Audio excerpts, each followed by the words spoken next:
Imagine spending a decade of your life building something extraordinary, doubling company revenue, forging unbreakable client bonds, working late nights and early mornings, only to be replaced by someone with better connections.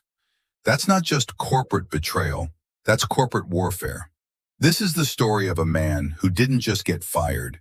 He got blindsided, outmaneuvered, and cast aside. But what happened next? That was the real plot twist.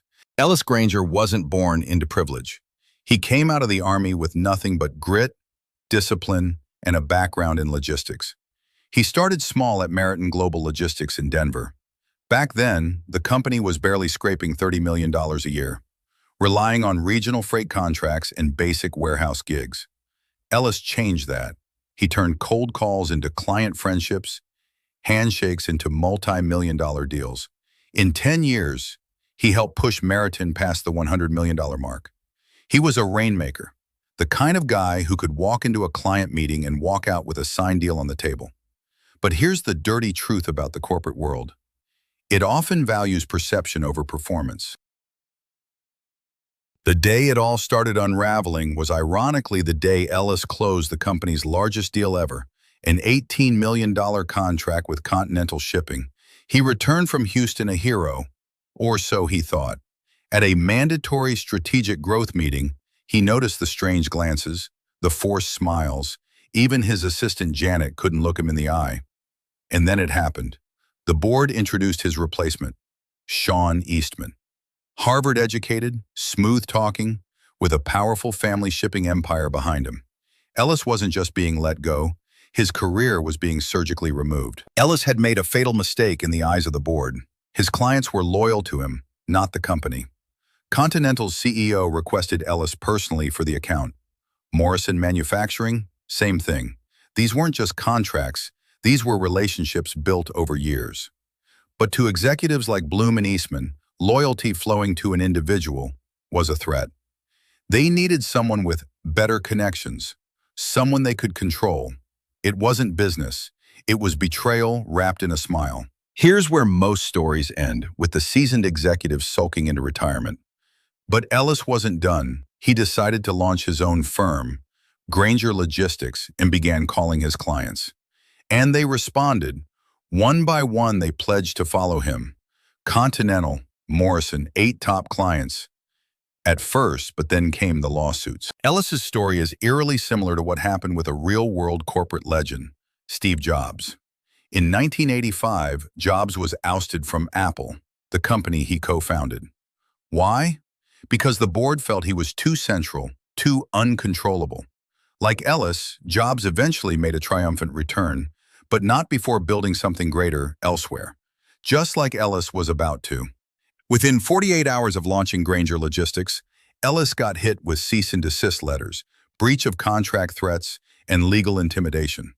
Meriton sent Eastman to clients with a smear campaign and corporate lawyers in tow. Clients began pulling back. Fear overtook loyalty. And then Janet, Ellis's assistant, showed up with a manila folder. Inside, a bombshell paper trail, copies of internal memos, strategic plans, and a voice recording of the board meeting where Bloom called Ellis a liability. They didn't just fire him, they premeditated his professional execution. Let's pause here. Why would a company fear someone like Ellis? Because in today's profit-first corporate culture, loyalty to a person is seen as instability. Executives want clients to trust the brand, not the humans behind it. But that thinking is flawed. Relationships, authentic ones, are irreplaceable. The second you try to replace a trusted face with a slick resume, you gamble with your foundation. Ellis didn't fold. Instead of building something new from scratch, he walked into the office of Meriton's biggest rival, Velocity Freight Solutions. He made a bold pitch, bring me on, and I'll bring my clients. The CEO didn't hesitate. They signed Ellis on as executive VP with equity, and the counteroffensive began. One by one, the clients started coming back. Word spread like wildfire. Ellis Granger was open for business, and he wasn't working alone anymore. Janet joined as his executive assistant. Several former Meriton employees followed suit. Within 6 weeks, Meriton lost $18 million in contracts. Their boardroom, once filled with certainty, was now filled with panic. The hunter had become the hunted. 3 months later, Maritan was acquired by a larger conglomerate, Eastern Transport Holdings. Bloom vanished from the press. Eastman was nowhere to be seen. Ellis, meanwhile, was reviewing job applications from former Maritan staff, people who now looked to him for leadership, and he took them in. Because for Ellis, revenge wasn't about destruction. It was about building something better. If you've ever worked hard for something only to be cast aside, this story is for you.